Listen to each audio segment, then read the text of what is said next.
अस्सलाम वालेकुम guys and welcome back to C programming course. तो गाइस आज के वीडियो में हम जानेंगे कि सिलेक्शन स्ट्रक्चर क्या होता है और हम सिंपल इफ स्टेटमेंट के बारे में जानेंगे कोई कोडिंग एग्जांपल करके। तो सबसे पहले सिलेक्शन स्ट्रक्चर के बारे में जानते हैं कि सिलेक्शन स्ट्रक्चर क्या होता है। जो सिलेक्शन स्ट्रक्चर होता है उसमें हम कुछ स्टेटमेंट्स को सिलेक्ट करते हैं या सेट ऑफ स्टेटमेंट्स को सिलेक्ट करते हैं कुछ कंडीशन की बेसिस के ऊपर। सिलेक्शन स्ट्रक्चर के अंदर जो स्टेटमेंट्स होती हैं और सेट ऑफ स्टेटमेंट एग्जीक्यूट तब होती है जब कोई भी पर्टिकुलर कंडीशन जो ट्रू होती है, अगर कंडीशन फॉल्स होगी तो वो वाली स्टेटमेंट्स को इग्नोर कर देती है। फॉर एग्जांपल हम कोई एग्जांपल ले लेते हैं, जैसे स्टूडेंट की एग्जांपल ले लेते हैं। अगर उसके मार्क्स 40 हैं या 40 से ज़्यादा हैं तो हम उसको शो कराएंगे कि वो पास है, अगर 40 से कम है तो हम उसको शो कराएंगे कि वो फेल है। उसके बाद हम सिंपल इफ स्टेटमेंट के बारे में जानते हैं। इफ है वो सी लैंग्वेज के अंदर एक कीवर्ड है। ये जो है ये डिसीजन मेकिंग स्टेटमेंट है। ये सबसे जो सिंपलेस्ट सिलेक्शन स्ट्रक्चर है इफ स्टेटमेंट है। ये तब यूज किया जाता है जब हम किसी स्टेटमेंट को एग्जीक्यूट करना चाहते हैं on the basis of condition, या फिर हम किसी बहुत सारी स्टेटमेंट्स को स्किप करना चाहते हैं कंडीशन चेक करने के बाद। उसका सिंटैक्स होता है वो सबसे पहले इफ कीवर्ड यूज करते हैं, फिर उसके बाद ब्रैकेट के अंदर हमने कोई कंडीशन लिखनी है तो वो लिखते हैं, और फिर नेक्स्ट लाइन में हम फिर स्टेटमेंट्स लिखते हैं जो हमने उस कंडीशन की बेस के ऊपर एग्जीक्यूट करनी होती हैं। तो अब हम इसको कोडिंग एग्जांपल के जरिए समझते हैं। तो उसके लिए हम VS कोड के अंदर चले जाएंगे अपने।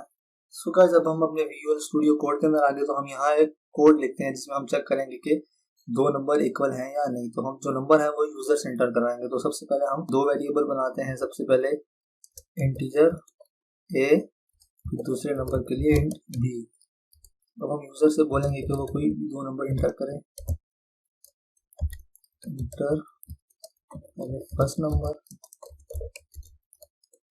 देन उसके बाद सेकंड नंबर हम इस यूजर से इंटर कराएंगे। उसके बाद scanf इनपुट करवाने के लिए, उसके बाद %d क्योंकि हम इंटीजर इंटर करवाने जा रहे हैं, और देन उसके बाद एंड ऑपरेटर एड्रेस के लिए, और उसके बाद वेरिएबल का नाम। मैं इसी को वापस कॉपी कर लेता हूँ सेकंड नंबर के लिए, और यहाँ पे वेरिएबल का नाम चेंज कर लेता हूँ b, यहाँ पे सेकंड नंबर। उसके बाद अब हम स्टेटमेंट लगाएंगे इफ की, तो चेक करेंगे कि दो नंबर इक्वल हैं या नहीं। तो उसके लिए सबसे पहले हम लिखेंगे इफ, फिर उसके बाद राउंड ब्रैकेट्स, फिर लिखेंगे a इक्वल्स इक्वल्स। हमने चेक करना है कि इक्वल है ना, तो हम उसके लिए दो इक्वल्स यूज करेंगे जिसको हम बोलते हैं equals to. a equals equals b, उससे चेक करेगा कि a और b इक्वल है या नहीं। फिर उसके बाद हम स्क्रीन के ऊपर कोई आउटपुट प्रिंट कराएंगे। अगर नंबर इक्वल होंगे तो हम प्रिंट करवा देंगे कि yes both numbers are equal. तो उसके लिए हम यहाँ कर्ली ब्रैकेट लगाएंगे और यहाँ पे कोई स्टेटमेंट लिखेंगे।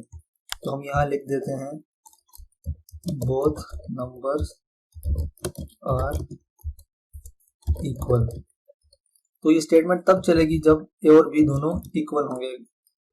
तो हम इसको रन कर लेते हैं, यहाँ पे सेमीकोलन, इसको सेव करके फिर हम इसको यहाँ से रन कर लेते हैं। तो यहाँ पे हम पहला नंबर इंटर करते हैं 2, फिर दूसरा नंबर इंटर करते हैं 2, तो हमें रिजल्ट मिल जाएगा कि both numbers are equal. Guys इसके बाद जो इफ स्टेटमेंट है उसकी कुछ लिमिटेशंस हैं। इसकी कुछ लिमिटेशंस है कि हम यहाँ पे सिर्फ एक ही स्टेटमेंट चेक कर सकते हैं। अगर फॉर एग्जांपल यहाँ यूजर दो अलग अलग नंबर इंटर करता है तो कोई भी आउटपुट प्रिंट नहीं होगी। तो उसके लिए हम नेक्स्ट वीडियो में देखेंगे कि उसके लिए हम क्या यूज करते हैं। आज की वीडियो के लिए इतना ही, मिलते हैं नेक्स्ट वीडियो में। तब तक के लिए अपना ख्याल रखिए। अल्लाह हाफिज।